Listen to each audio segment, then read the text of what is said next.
La mafia des 3 points. L'assassinat de Coluche et les francs-maçons. L'humoriste et homme de scène Coluche a été assassiné le 19-6-86 sur une petite route des Alpes-Maritimes. La version officielle et colportée par les médias est que Coluche roulait trop vite en moto, ne portait pas de casque et aurait percuté un camion faisant une manœuvre sur la route.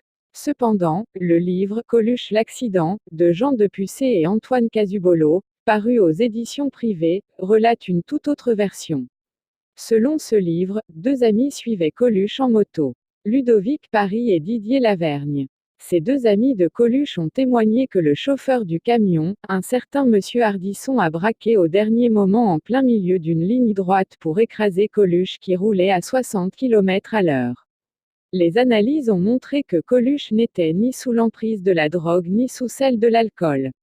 Le témoignage des 2 amis de Coluche n'a pas été retenu par le juge d'instruction, un certain Jean-Pierre Renard. Franc-maçon membre de la Grande Loge nationale de France. Ce franc-maçon pourri a été dans la suite de ses fonctions mis à la retraite d'office pour d'autres affaires qui portaient atteinte à l'autorité de la justice. De plus, il a été condamné pour faux, usage de faux et violation de secrets professionnels au profit de sa loge maçonnique. Coluche avait reçu plusieurs fois des menaces de mort, dont une balle dans une de ses lettres. Par son projet de candidature à la présidentielle, compte tenu du succès remporté, dénonçant les tout pourris, il a fait très peur au monde politique. Il gênait le pouvoir politique et en fondant les Restaurants du Cœur, il avait réussi face à une clique politique qui ne faisait rien pour ceux qui souffraient de faim en France. Il a fait ce que tout politique aurait dû faire, c'est-à-dire donner les surplus alimentaires aux pauvres. Au moment de l'assassinat de Coluche avait lieu le gouvernement de cohabitation entre François Mitterrand de gauche et son Premier ministre Jacques Chirac de droite. Le ministre de l'Intérieur qui chapeautait la police était un certain Charles Pasqua, un des fondateurs de SAC, le service d'action civique, spécialisé dans les assassinats, le trafic d'armes, le blanchiment d'argent.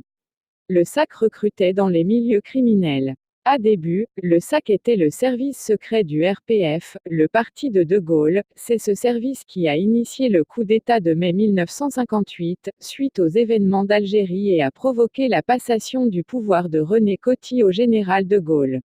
Les journaux racontent ce que leur transmet AFP, l'agence française de presse. Or, celle-ci est infiltrée par les renseignements généraux, truffée de francs-maçons, eux-mêmes à cette époque sous la direction de Charles Pasqua.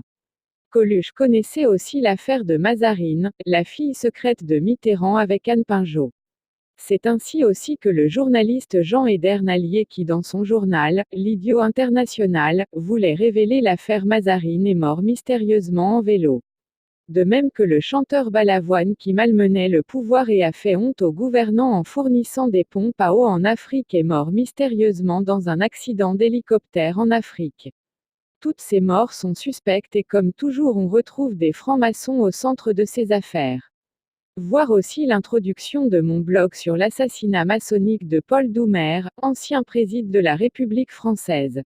Le pape Léon XIII nous avait prévenu dans son encyclique Humanum Genus, la franc-maçonnerie est une association criminelle, sous une couverture philanthropique.